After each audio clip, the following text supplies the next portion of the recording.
এক ছোট্ট শিশু পুরো পৃথিবীকে দেখিয়েছিল তার আসল শক্তি।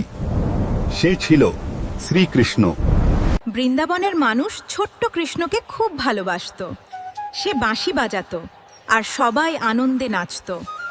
একদিন গ্রামের সবাই ইন্দ্রদেবের পূজার প্রস্তুতি নিচ্ছিল, কারণ তারা ভাবত হতো ইন্দ্রদেবী বৃষ্টি দেন।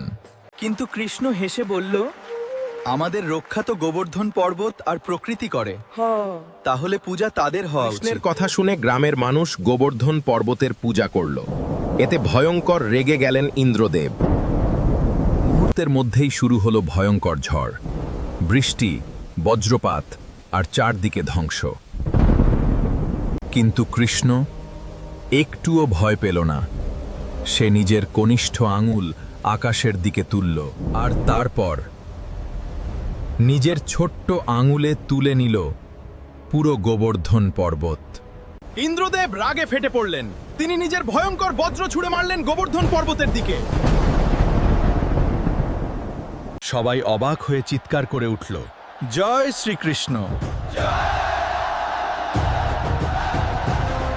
তখন ইন্দ্রদেব বুঝতে পারলেন এই ছোট্ট শিশুকে হারানো অসম্ভব, আর তিনি মাথা নত করলেন শ্রীকৃষ্ণের সামনে। সেদিন সবাই বুঝেছিল এই ছোট্ট শিশুই স্বয়ং ভগবান।